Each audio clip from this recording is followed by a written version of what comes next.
Bonjour à tous. Nous avons cette table ronde au terme d'une semaine plutôt riche, on peut dire, pour la construction européenne. Et quand je dis riche, ce n'est pas seulement d'un prix Nobel de la paix remis à Oslo lundi après plus de 60 ans d'intégration communautaire, mais aussi riche d'un accord pour créer un brevet européen, cette fois après pas loin de 40 ans de blocage, et riche enfin d'un accord pour transférer en partie la supervision des banques à l'échelon européen, cette fois après seulement quelques mois de négociations.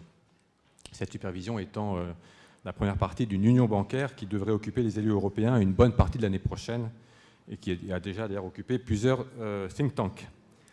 Mais notre rencontre au lendemain du dernier sommet européen de l'année à Bruxelles n'est pas pour faire un débat technique sur le fonctionnement de l'union bancaire ou une hypothétique union budgétaire.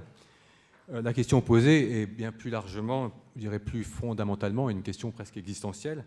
Quelle union voulons-nous ? C'est à l'évidence la question quelle union des États, quelle union des peuples, quelle union démocratique, quelle union politique, pour autant que ces formules aient du sens et soient plus qu'un slogan. C'est justement le rôle et le propre, la raison d'être, je dirais, des think tanks, que de plancher sur ces questions, que de les anticiper, de voir leur faisabilité, pas seulement technique, mais politique, et d'aller au-delà des formules passe-partout. Et nous avons ici, pour en débattre, des personnes qui réfléchissent, qui creusent des pistes, qui élaborent des propositions de solutions. Et je vous demanderai, avant de les applaudir, parce que l'intérêt c'est d'applaudir à la toute fin, alors attendez qu'ils aient parlé avant d'applaudir. Il vaut mieux réserver ça pour la fin de nos débats.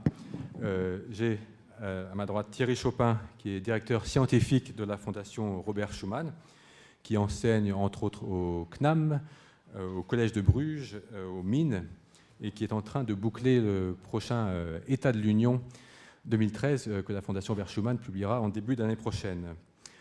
Jean-Yves Autexier, ancien député et ancien sénateur de Paris, on peut dire aussi ancien membre du Parti socialiste, que vous avez justement quitté sur la question européenne au moment de Maastricht en 92, entre autres. Et vous êtes conseiller de la Fondation Respublica, présidée par Jean-Pierre Chevènement. Thomas Uday, secrétaire général d'Europa Nova, qui est pas seulement un think tank, mais comme on dit en anglais, un think and do tank, parce que votre organisation cherche à stimuler et à éveiller à l'Europe, comme par exemple à travers votre récent programme pour les moins de 40 ans, 40 Under 40.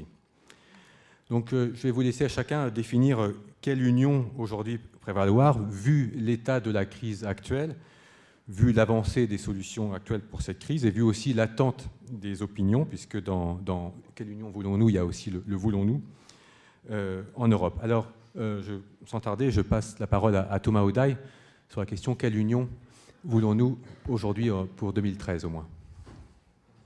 Merci Sébastien. Je ne sais pas si vous m'entendez. Non. Allô, allô. Ça y est. C'est bon, ça marche. Merci beaucoup Sébastien.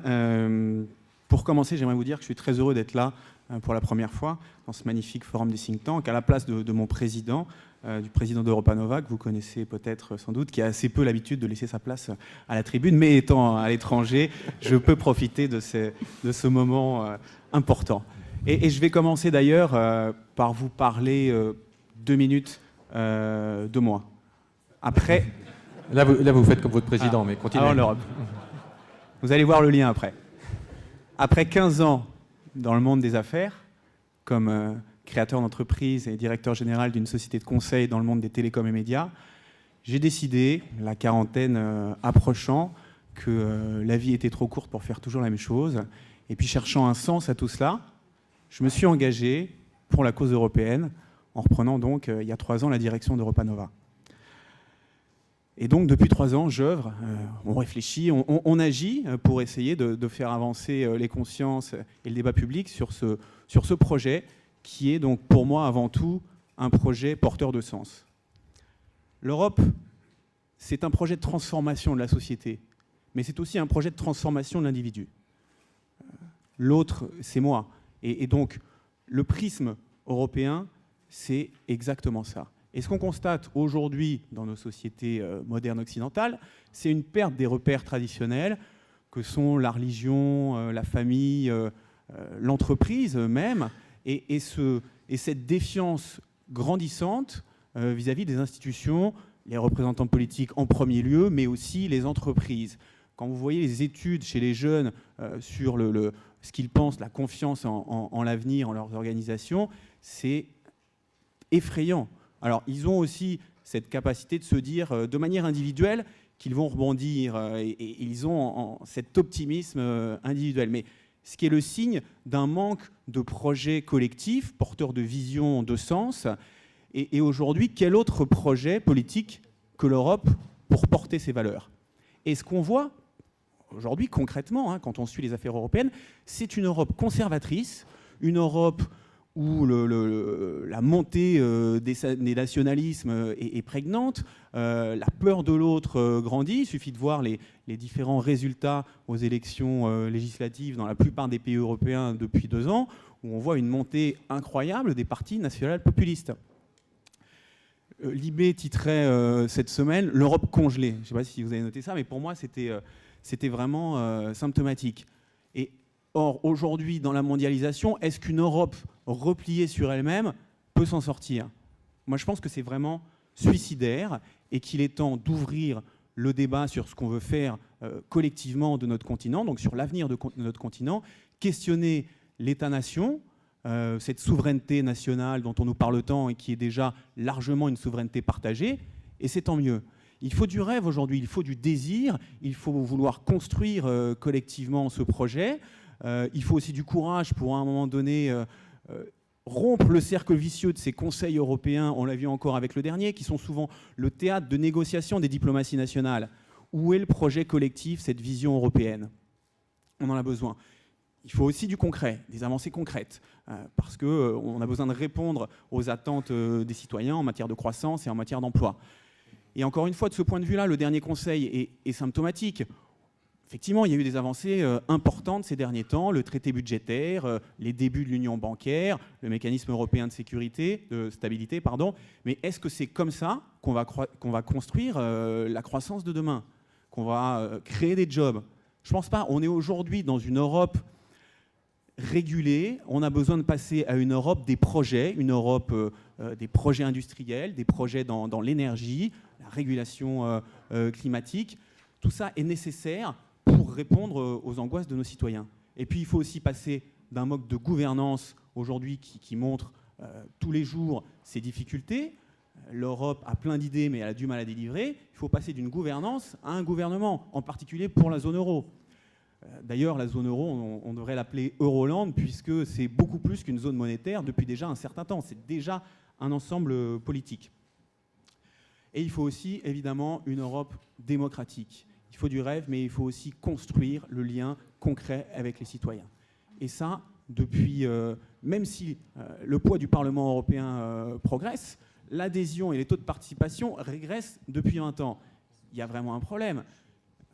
Espérons que les prochaines élections européennes en 2014, si les partis européens font bien leur boulot avec une tête de liste qui fera campagne en vue d'être président de la prochaine Commission européenne, voilà, ça peut être le début d'un espèce de renouveau démocratique en Europe. Ça devrait être le lieu d'un grand débat pour se poser toutes les questions que j'ai pu évoquer tout à l'heure sur l'Europe que l'on veut. Est-ce qu'on veut une Europe des consommateurs, comme celle qu'on a eue depuis 30 ans, ou est-ce qu'on veut une Europe des citoyens? Est-ce qu'on veut une Europe de la régulation, ou est-ce qu'on veut une Europe des projets industriels? Il faut poser toutes ces questions. Une des questions clés de la croissance, au-delà de l'innovation, le deuxième pilier de la croissance, c'est la démographie. On voit aujourd'hui qu'on a des démographies, et effectivement, qui sont vieillissantes, même si la France fait mieux que d'autres pays. Mais le sujet européen qui est au cœur de ce débat, c'est l'immigration. D'après une étude de l'OCDE, on a besoin, à l'échéance 2025, de 159 millions d'immigrés à l'échelle européenne. Et aujourd'hui, on ne parle pas de ça. On est toujours dans une vision caricaturale, fragmentée de l'immigration, parce que ça fait peur et qu'on n'ose pas aborder ces sujets. Donc je pourrais continuer longtemps là-dessus. Vous voyez que pour moi, l'Europe doit être un projet fédérateur. Une Europe à l'évidence plus fédérale que celle qu'on a aujourd'hui, même si le mot fédéral ne veut pas dire la même chose pour des citoyens différents pays, en Allemagne et en France notamment. Donc on a besoin d'un véritable débat public, de sensibiliser les opinions, de débattre de tous ces sujets qui sont très importants. Je ferai un petit parallèle avec ce qui se passe en Allemagne depuis 2 ans. Hein. Il y a un débat public important. Les principales personnalités politiques se sont exprimées sur leur vision de l'Europe. La chancelière Merkel a participé à une grande campagne de communication pendant des mois, je ne sais pas si vous avez vu ça, qui s'appelle Ich will Europa, où étaient associées des personnalités de la société civile, notamment le capitaine de l'équipe de foot nationale d'Allemagne. Vous vous rendez compte, il se passe des choses quand même là-dessus. En France, aujourd'hui, pas grand-chose. On considère qu'il est grand temps d'attendre les élections. Alors espérons que les élections européennes seront le moment d'avoir ce débat qui est indispensable, parce que si on ne l'a pas, on continue à avoir une Europe perçue comme technocratique, loin des citoyens. Et au moment où on va devoir voter sur un nouveau traité, ce qui va arriver prochainement, il y a un risque fort qu'on se retrouve avec la situation de 2005.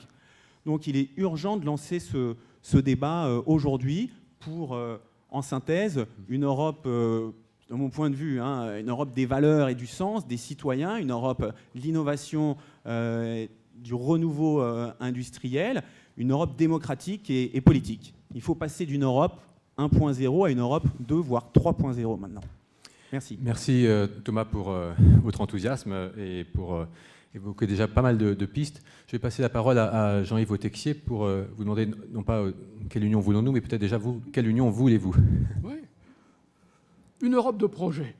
Une Europe de projet, parce que si on observe la crise actuelle de l'idée européenne et du projet européen, on voit bien entendu ce que nous livre chaque jour l'actualité, les rebonds des difficultés de l'euro, les ardes difficiles à saisir au départ, au moment de Maastricht. Je vous avais évoqué 1992, quelques-uns les avaient vus. Schröder, notamment, il n'était pas au pouvoir. Il disait « il n'y a plus d'amortisseur. Es gibt kein Stoßdämpfer mehr ». Et il voyait bien que dans cette architecture, il y avait de grands risques de chocs asymétriques sur les économies et que le système ne pourrait pas les absorber. Mais ces lézardes étaient infinitésimales. Avec l'évolution de la crise, elles sont apparues. Donc il y a les difficultés de l'euro. Mais ce qui me frappe surtout, c'est l'absence de politique commune. La seule politique commune complète qui ait été mise en œuvre, la politique agricole, sera démembrée totalement en 2013. La politique industrielle, il n'y en a pas. La politique de recherche, il n'y en a pas.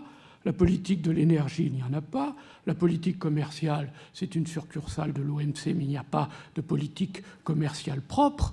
Et c'est donc cette absence de projet commun, réaliste, de travail ensemble, qui est la cause des difficultés actuelles que traverse le projet européen. Alors, chez nous, effectivement, on privilégie les projets plutôt que les institutions. Pourquoi? Beaucoup de gens évoquent un sursaut des institutions, un saut fédéral, une capacité par les institutions de faire rebondir le projet européen. Nous sommes assez sceptiques. Pourquoi? Pour 2 raisons. La première tient à la politique elle-même.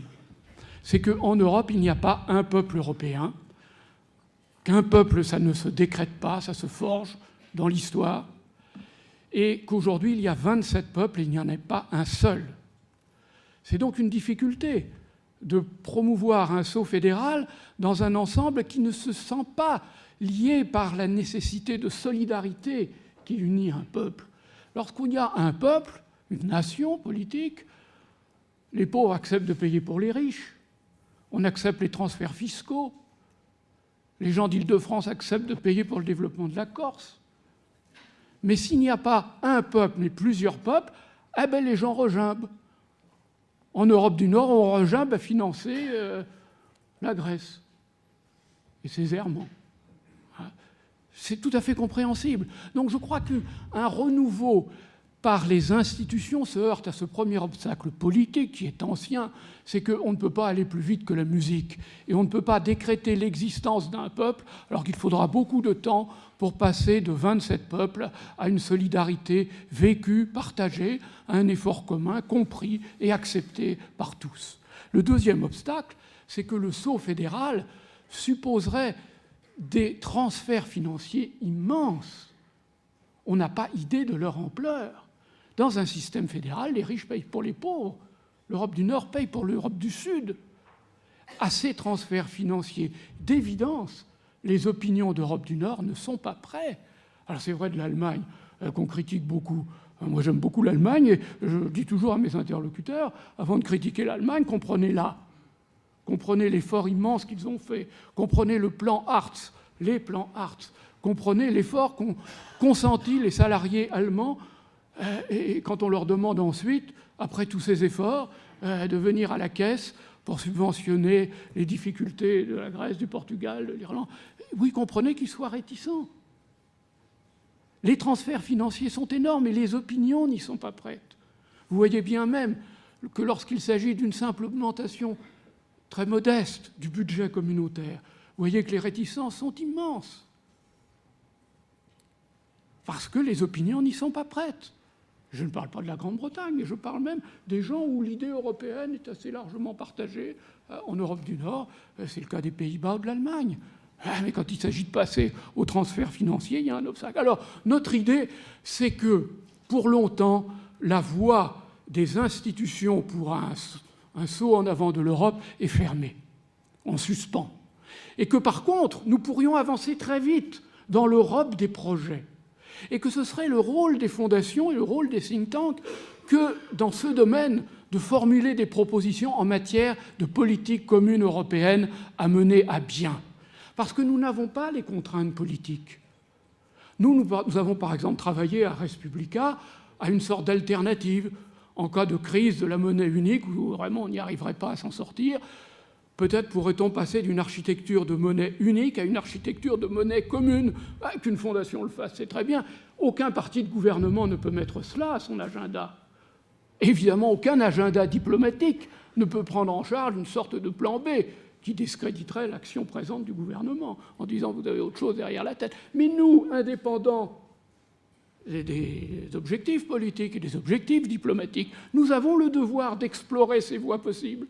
Et c'est à ce jour-là que peut-être nous serons utiles à notre pays et à l'Europe. En matière de politique énergétique, on voit bien à quel point manque cruellement une politique des approvisionnements énergétiques de l'Europe. Nos intérêts sont communs, on apporte tous du gaz et du pétrole et des mêmes pays, et nous y allons en ordre dispersé. La seule loi du marché ne peut pas correspondre aux besoins des approvisionnements énergétiques qui doivent compter sur le long terme des relations de confiance, des investissements extrêmement lourds. En matière de politique de la recherche, en matière de politique industrielle, c'est à la mode, mais c'est vraiment nécessaire. Donc pour terminer, je dirais que les fondations doivent profiter de cette indépendance d'esprit qui est le leur pour rendre service à l'Union européenne et à leur pays, en étant capables d'explorer des solutions alternatives, des plans B, des politiques communes là où il n'y en a pas, réanimer les politiques qui manquent. En matière agricole, il est évident que l'agriculture, ce n'est pas un service ou un bien comme un autre. C'est la survie de tous les peuples. Donc, il y a besoin de politique agricole. Ça ne sera plus la PAC, ça sera autre chose. Mais quoi ? Ben, je vous le demande. Il n'y a rien. Il n'y a rien. Alors ça, c'est à mon avis notre rôle. Et pour terminer, je crois sincèrement et profondément à cette Europe de projet, parce que je pense malheureusement que la voie des institutions est obstruée pour longtemps. Merci Jean-Yves Texier. On voit bien que d'ici 2014, au moins, les think tanks ont beaucoup de travail à produire et des propositions à faire. Je rappelle que Robert Schuman était le premier à dire que l'Europe ne se ferait pas uniquement et même pas principalement par les institutions. Ce qui me permet de passer la parole à un représentant de la fondation bien nommé Robert Schuman, qui n'est pas représenté par son président mais par son directeur scientifique. Thierry Chopin, vous avez la parole. Oui, merci beaucoup Sébastien. Est-ce que vous m'entendez bien? Pas micro, non. Pas certain. C'est bon. Ok. Je joins mes remerciements d'ailleurs à ceux de Thomas pour être venu si nombreux à une semaine des vacances de Noël et au moment où effectivement les magasins vous auriez pu céder aux sirènes des magasins pour vos cadeaux. Alors, je vais essayer de répondre en 5 minutes à la question en fait, qui est posée, alors quelle union voulons-nous? Effectivement, la difficulté, c'est le voulons-nous. C'est qui ce nous? Est-ce que ce sont nos dirigeants? Ce sont nos États? Est-ce que c'est nous, citoyens, citoyennes? On peut peut-être d'ailleurs aborder la question sur ces deux registres. Peut-être avant de commencer, juste deux remarques, peut-être en guise de réaction à ce que je viens d'entendre. Pour rebondir, comme beaucoup, évidemment, je considère que les projets sont sans doute nécessaires, mais je ne suis pas sûr que les projets, la juxtaposition de projets, puissent répondre à la question posée par Thomas du déficit de sens du projet européen. Donc plutôt un projet pour l'Europe qu'une Europe des projets, sans jouer sur les mots en fait en réalité. Mais on y reviendra sans doute dans la discussion. La deuxième remarque en fait, que m'inspire ce que j'ai entendu jusqu'à présent sur la question du saut fédéral. Je suis toujours très mal à l'aise pour ce qui me concerne en fait, avec cette question du saut fédéral, d'ailleurs pour deux raisons. La première, c'est que l'idée de saut, évidemment, laisse penser à un saut dans l'inconnu, donc c'est toujours anxiogène. Donc à mon avis, il faut être très prudent avec cette expression-là. Et puis, saut fédéral, ce qui serait un saut dans l'inconnu, oui et non, parce que, alors bien sûr, et Thomas l'a dit, le mot fédéral est un mot tabou, est un mot qui se porte très mal en France, qui génère des débats toujours un petit peu idéologiques. Or, factuellement, et sans entrer dans ce débat idéologique-là, l'Union européenne présente aujourd'hui en fait, des éléments fédéraux, d'ores et déjà, j'allais dire. Non seulement il y a une monnaie unique, pour 17 en tout cas, 17 États qui composent cette union, il y a une banque centrale européenne qui est une institution fédérale par excellence, il y a un Parlement européen qui est élu au suffrage universel direct, et puis on pourrait aller au-delà en disant d'ailleurs que sous l'effet de la crise, il y a aussi un mouvement de renforcement de l'intégration économique européenne qu'on pourrait appeler d'ailleurs fédéralisation, c'est-à-dire le fonds de secours, mécanisme européen de stabilité qui est récemment entré en vigueur, sans doute répond à cette définition-là. Le renforcement des règles de surveillance budgétaire à l'échelle européenne va aussi, je crois, dans cette direction. On pourrait multiplier les exemples, donc peut-être faisons attention aux mots, et effectivement dans les débats publics, l'utilisation de telle ou telle expression peut conduire à des malentendus.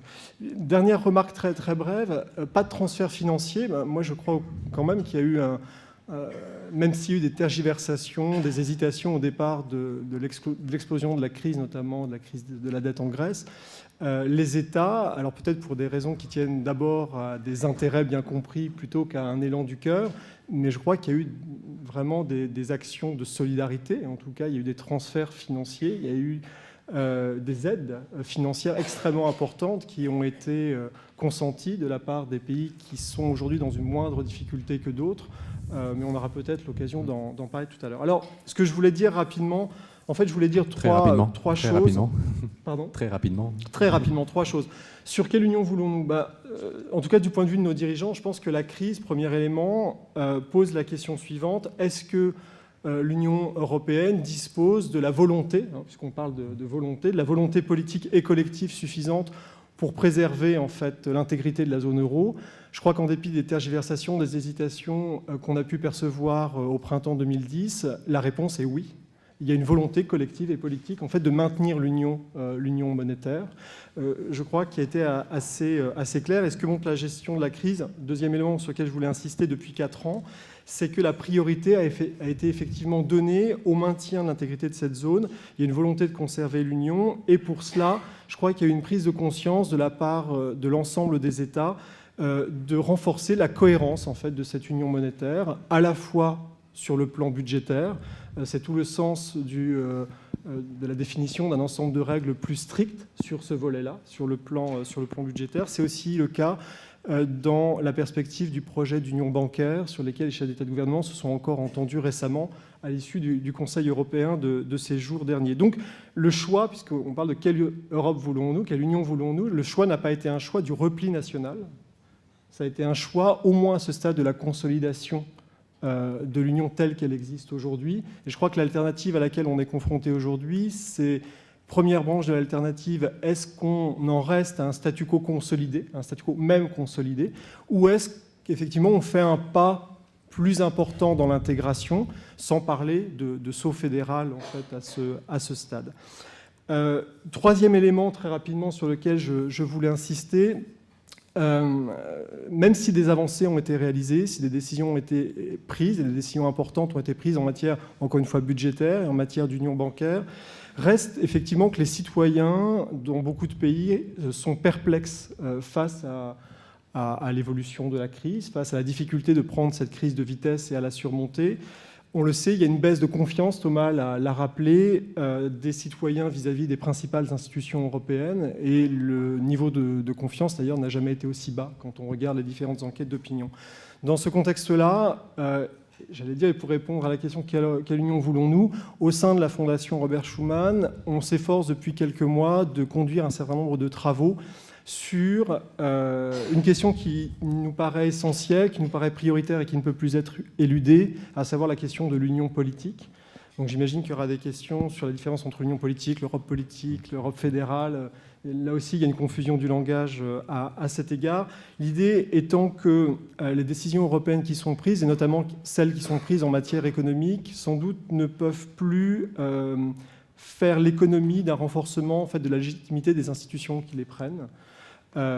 Et donc, à cet égard, en fait, et peut-être pour ouvrir le débat avec vous, il me semble que sur ce point, il y a trois séries d'interrogations qui sont importantes.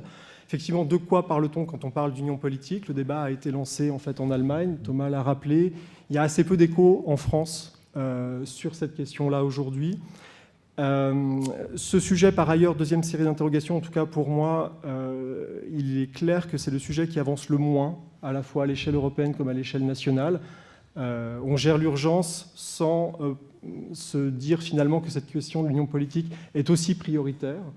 Donc quel ordre des priorités? Et puis, troisième série d'interrogations, cette union politique, souvent, elle est utilisée un peu comme un slogan. Donc au-delà du slogan, quel contenu pour un tel projet, encore une fois, qui me semble essentiel du point de vue de la question du sens et de la légitimité du projet européen qui l'implique. Merci. Merci Thierry Chopin. En vous écoutant, effectivement, les mots ont leur importance. Et dans les think tanks, effectivement, on sait de quoi on parle. On a vu avec le débat sur le traité constitutionnel à quel point le mot constitution avait pu finalement effrayer ou créer des malentendus. Et justement, et pour rebondir sur le dernier point, et avant de passer la parole à la salle pour vos questions qui, je n'en doute pas, seront nombreuses, on parle effectivement d'union politique. Et Angela Merkel, cette année, ce terme-là est revenu à la mode. Walter Hallstein, le tout premier président de la Commission européenne, en parlait déjà en 1958. Et aujourd'hui, il faudrait donner un contenu à ça. Alors, effectivement, au-delà du slogan, au-delà de la formule passe-partout, j'aimerais demander à chacun d'entre vous, notre président François Hollande lui parle d'intégration solidaire. Est-ce que pour vous, ces formules-là ont du sens et quel contenu vous y voyez derrière, avant de passer donc la parole à la salle? Il n'y a pas d'ordre pour intervenir. Non, mais sur l'intégration solidaire, moi je pense qu'effectivement ça mérite clarification, car l'intégration pour beaucoup de citoyens, c'est l'intégration d'immigrés dans le territoire national. Et donc si on parle d'intégration solidaire, ça peut avoir, à mon avis, une connotation, en tout cas être compris d'une autre manière. Et je pense que le fond du sujet, c'est ne pas parler d'Europe politique, parce qu'effectivement, on ne sait pas aujourd'hui ce qu'on peut y mettre. Et donc, on dit qu'on a envie d'être plus solidaire, entre partagés, etc. Les eurobonds, qui sont sans doute un élément essentiel de la dynamique future de l'Union européenne pour donner collectivement des moyens d'emprunt et d'investissement d'avenir. Donc, pour moi, c'est un petit peu ça, et ça évite de poser la grande question parce qu'en fait, l'Europe politique, elle dépend du débat qu'il faut avoir sur ce qu'on veut faire ensemble. Il y a des éléments concrets que tout le monde cite dans le débat qui sont effectivement, il faut un gouvernement pour la zone euro, après il faut des élections démocratiques, il faut avoir à terme un président de l'Union éventuellement élu directement, qui rassemble le poste de président du Conseil et de la Commission. Voilà, c'est ça les grandes idées, mais finalement, une fois qu'on a dit ça, on ne s'est pas posé la question de ce qu'on voulait vraiment mettre en commun, au-delà aujourd'hui de la monnaie et d'une partie d'harmonisation, en tout cas de coordination de nos budgets. Est-ce qu'on veut avoir une fiscalité commune, un vrai budget commun pour pouvoir investir, et finalement, à terme, est-ce qu'on veut avoir une représentation des citoyens forte au niveau européen? Jean-Yves Texier, vous, Union politique et intégration solidaire, c'est des formules qui vous parlent?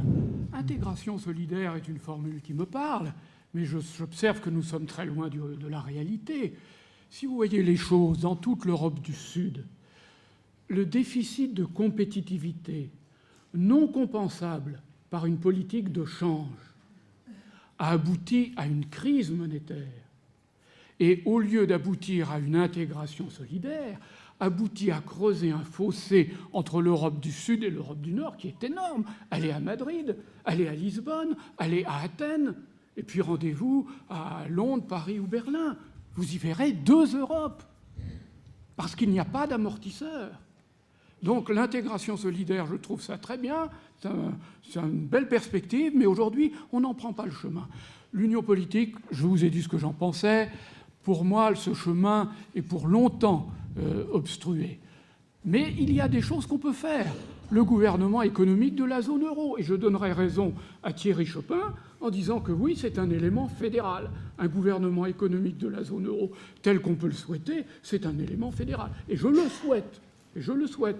Bien que, je vous dis, ça serait d'abord à 17, ça ne serait pas à 27, et ce serait pour le gouvernement de la zone euro. Mais il y a des choses qu'on peut faire en matière de politique commune, et je ne veux pas mettre l'euro comme politique commune, mais enfin, comme projet monétaire, et il y a des choses qu'on peut faire.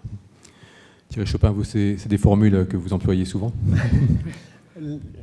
Je vous avoue un petit peu mon scepticisme sur la formule d'intégration solidaire. Je ne sais pas trop, en fait, en réalité, ce qu'il y a derrière en termes de contenu. J'attends d'ailleurs que nos autorités nous éclairent, en fait, sur ce point. Sur l'union politique, oui, ça me semble un peu plus précis. Alors, là encore, Thomas l'a dit, il y a eu beaucoup de propositions qui ont été faites. Il me semble qu'il y a au moins 2 ou 3 éléments, si on veut essayer de mettre les choses en ordre, qui sont importants. Le premier, c'est que il me semble qu'on a été beaucoup à être frustrés face à la difficulté de la gouvernance européenne, appelons-la comme ça, pas pour le plaisir de jargonner, parce qu'il est difficile de ne pas être gouvernement européen en fait à ce stade. Difficulté de la gouvernance européenne à réagir face à la crise. En tout cas, ce sont les États qui ont été en première ligne. Ça a été absolument légitime qu'ils le soient, compte tenu du capital politique dont ils disposent par rapport à celui des institutions européennes. Mais ce primat, j'allais dire, du rôle des États dans la gestion de crise présente des difficultés, des limites. C'est lent, c'est anxiogène, et puis le primat du Conseil par rapport au Parlement européen peut être gênant aussi en termes de légitimité. Donc, ce qui est frappant, c'est que la crise a révélé un déficit exécutif, en fait, du pouvoir exécutif européen.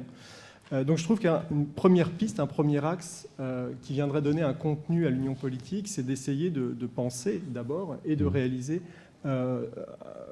d'essayer de répondre en tout cas à ce déficit du pouvoir exécutif européen. Alors là, les propositions, elles sont sur la table en fait aujourd'hui en réalité.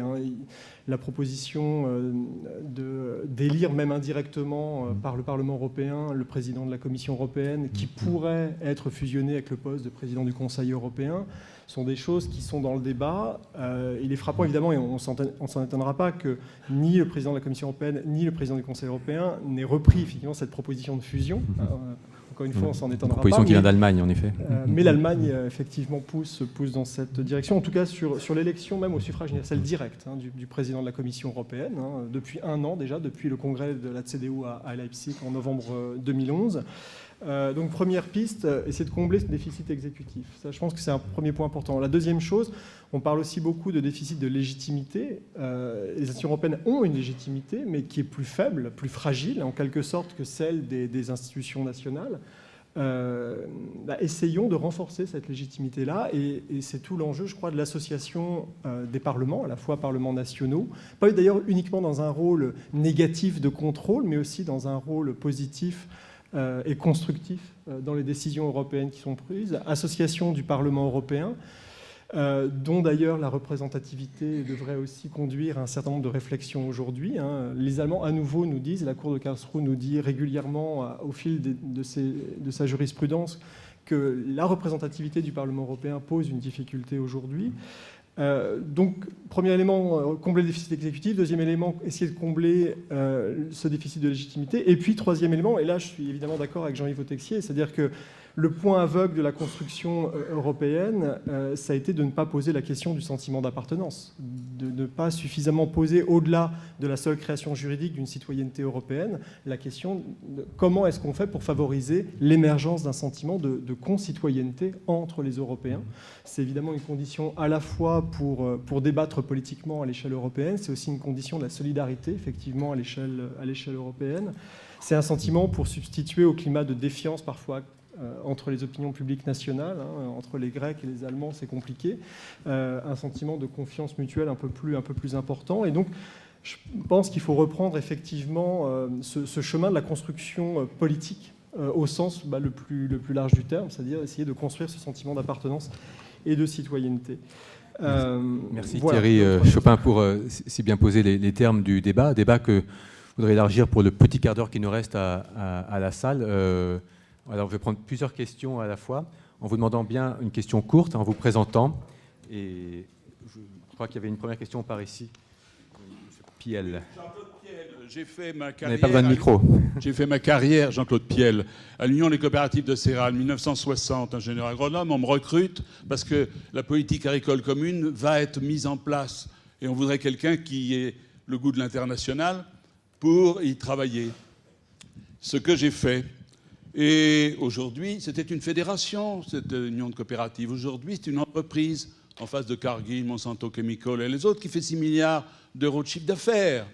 Mais depuis ces 30 ans de carrière, je ne cesse de dire il faudra une Europe politique, il faut une Europe puissance. C'était le projet des pères de l'Europe. La question, messieurs, tous les trois, vous m'avez passionné. Vous avez posé très bien les signes cliniques, comme dirait un médecin. Vous avez amorcé le diagnostic. Je vais y ajouter quelque chose. Si on est à 27, s'il n'y a pas de représentation sur la planète, alors qu'elle devient indispensable, regardez les émergents, regardez la Chine, il y a une raison à cela. Il y a eu un avortement provoqué, je n'hésite pas à le dire, un avortement provoqué de l'Europe politique. Je me souviens de Javier Solana, parce que j'ai fréquenté Bruxelles et Genève, avec le GATT qui est devenu l'OMC, et Washington, notre compétiteur. Et Javier Solana a écrit un jour dans le Courrier international, à Bruxelles, il n'y a qu'une chose qui marche, c'est l'élargissement. On a fait l'élargissement. Et l'élargissement a été voulu. Et par faiblesse, les Européens ne l'ont pas vu. Ils ont accepté le cheval de Troie.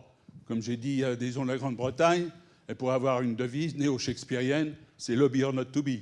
Et ceux qui connaissent le Berlaymont, le rond-point Schumann, la rue de la Loi et la rue Béliard à Bruxelles savent ce que sont les lobbies. Alors, j'aimerais bien que Votre question. ce qui est amorcé, ma question, est-ce qu'il ne faut pas mettre les pieds dans le plat et se dire que l'Europe puissance, qu'il nous faut absolument, eh bien, elle doit se construire au départ de la France et d'Allemagne, en spirale, dans la zone euro, parce que l'Europe à 27, il est évident qu'elle ne la construira pas.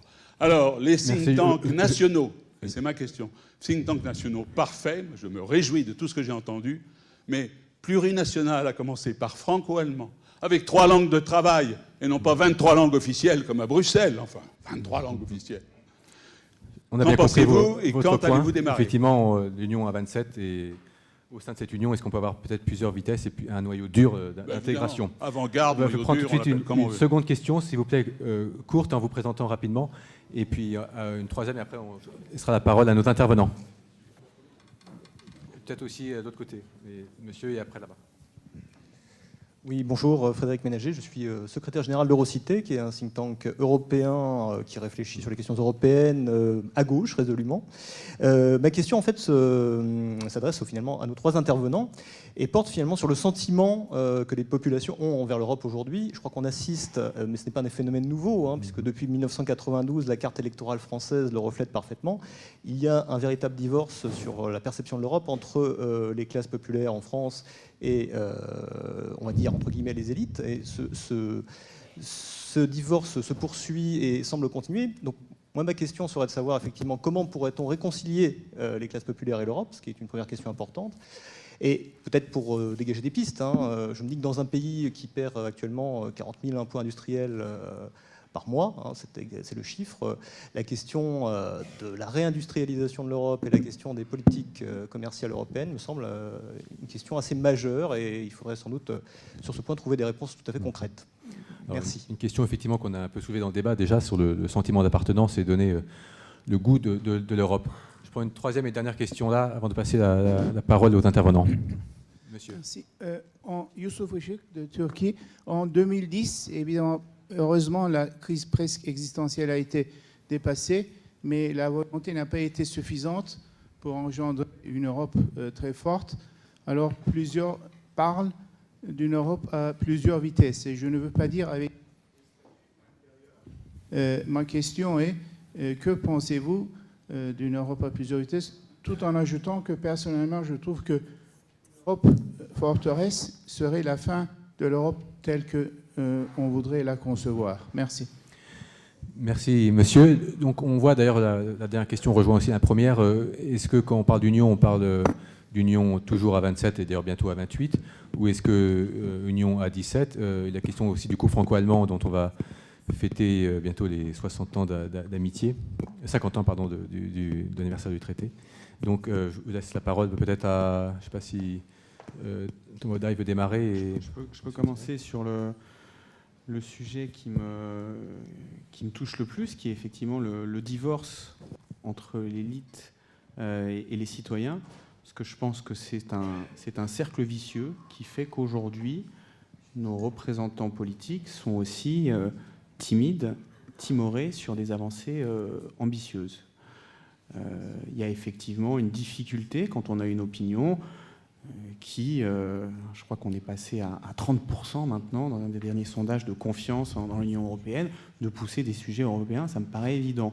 D'où la nécessité d'avoir une approche un peu systémique du problème si on veut avancer, c'est-à-dire qu'il faut faire évoluer, d'une part, les leaders d'opinion, et c'est le rôle des think tanks, sans doute, une des questions c'était comment on fait pour être internationaux. On a besoin de créer des réseaux, nous on développe des réseaux de jeunes leaders européens parce qu'on pense qu'on a besoin d'une nouvelle génération de gens qui se construisent et qui se pensent ensemble. Voilà, mais on a des petits moyens, donc on a sans doute nécessité à se fédérer tous en Europe. Et donc, il y a ce volet auprès des décideurs qu'il faut faire évoluer. Et puis, il y a comment on fait pour que les citoyens aient une compréhension de ces sujets très complexes qui posent des questions fondamentales qui ne sont pas abordées. Parce que, voilà, pour les citoyens, aujourd'hui, l'Europe, c'est la crise de la dette, c'est la Grèce. Alors, c'est un progrès par rapport à il y a quelques années, puisque maintenant on en parle au café, au zinc de la crise de la dette. Donc il y a une prise de conscience, je pense, de la nécessité d'avoir une Europe différente. Moi je pense que c'est à un moment donné, il faut passer, il faut faire une transformation, une remise à plat de ce qui ne fonctionne pas aujourd'hui en matière européenne, faire une analyse critique pour dire ce qu'on a envie de faire, créer un réel débat public. Et puis pour mobiliser les citoyens de manière, mobiliser ou en tout cas sensibiliser ces citoyens de manière massive, je pense qu'on est au balbutiement de démarches et d'initiatives utilisant le digital notamment, parce qu'aux États-Unis, on a vu qu'il y avait des grands mouvements qui ont réussi à mobiliser en ligne des millions de citoyens, un projet qui s'appelle Move On, dont l'objectif est de recréer du lien entre les citoyens américains et la politique.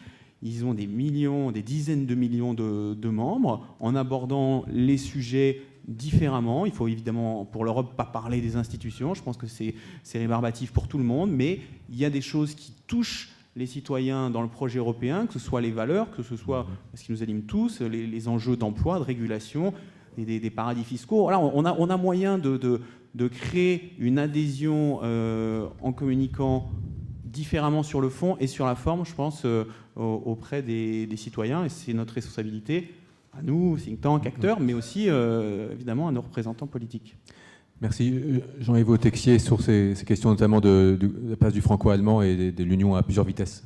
Oui, simplement l'idée d'Europe puissance qui me paraît très sympathique, il faut savoir que, enfin vous le savez, qu'en dehors de nos frontières, elle est peu répandue, très peu répandue. Les Allemands, les Britanniques, les Italiens ne se posent pas du tout les termes. C'est très difficile. Mais ça ne m'empêche pas de maintenir cet objectif. Je suis tout à fait d'accord avec vous sur le fait que c'est le cœur de tout l'enfer, c'est le noyau franco-allemand. D'abord, c'est l'histoire de notre continent. 80 millions d'habitants, 60 millions d'habitants, le cœur du monde industriel, au centre géographique de l'Europe, qui ne doit pas, vous avez raison monsieur, être une Europe forteresse, parce que l'Europe, elle est atlantique, elle est méditerranéenne, elle est slave, elle touche à l'Asie. Ça a toujours été le carrefour du monde. Elle ne doit pas cesser de l'être. Mais évidemment, il faut un noyau. Et ce noyau, c'est un noyau franco-allemand équilibré. Et dès qu'il y a déséquilibre, nous sommes dans l'affrontement, dans l'absence de confiance, dans le blocage total du mouvement. C'est pour ça qu'il faut absolument rétablir notre compétitivité en France. On ne peut plus laisser se creuser ce gap avec l'Allemagne, car un noyau franco-allemand déséquilibré, que ce soit au détriment de la France, comme c'est le cas aujourd'hui, si c'était demain le cas au détriment de l'Allemagne, ça ne peut pas fonctionner. Donc je crois que c'est vraiment le cœur du cœur.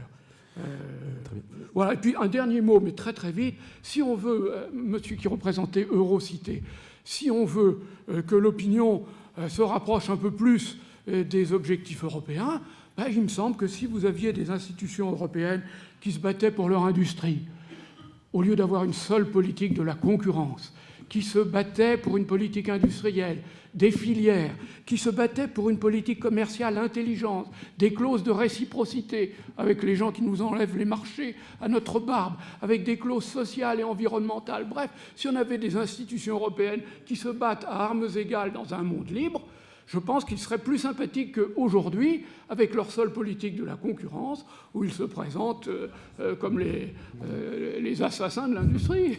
Merci. Je crois d'ailleurs que le principe de réciprocité a fait récemment quelques progrès au niveau européen. Thierry Chopin, pour un peu conclure, parce que le temps... Tout petit mot sur ce point-là. La Commission, effectivement, doit faire évoluer son logiciel, mais c'est la responsabilité des chefs d'État d'impulser cette dynamique. Thierry Chopin sera en fait aussi le mot de la fin, puisque je crois que l'heure tourne et qu'une autre table ronde va nous succéder. Peut-être sur la question de l'Europe à plusieurs vitesses et du rapport Union européenne à 27 et zone euro à 17. Je pense effectivement on ne peut que constater que sous l'effet de la crise, la zone euro est en train de se restructurer autour de l'union budgétaire, autour de l'union bancaire, peut-être demain de l'union politique, et que finalement... ce scénario de deux Europes qui coexistent, Union européenne d'un côté à 27 et zone euro à 17 de l'autre, est en train de devenir une option à prendre de plus en plus au sérieux. Je crois qu'il faudrait aussi intégrer dans notre réflexion, notamment compte tenu de l'évolution en fait, de la situation au Royaume-Uni, où le gouvernement est vraiment sous la pression de l'aile eurosceptique du Parti conservateur. Il y a quand même tout un discours qui monte en puissance sur la révision des liens entre le Royaume-Uni et l'Union européenne. Est-ce que le Royaume-Uni va rester ou pas dans l'Union européenne? C'est une question qu'il faut là aussi prendre très au sérieux.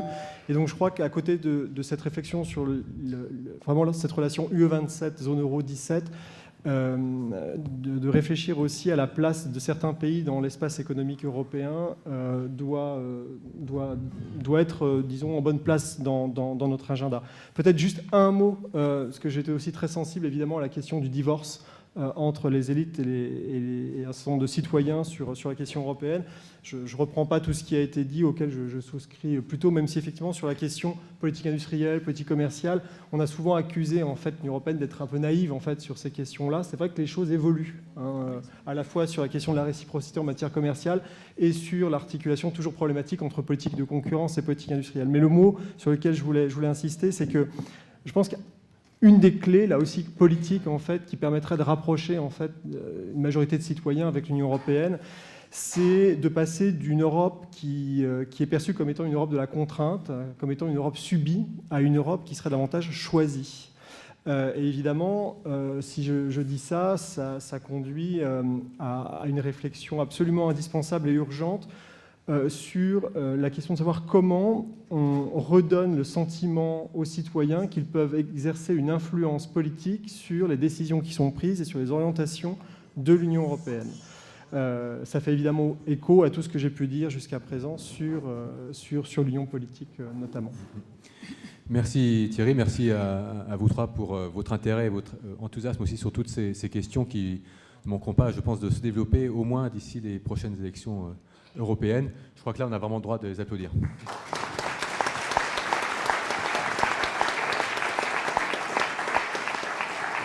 Merci.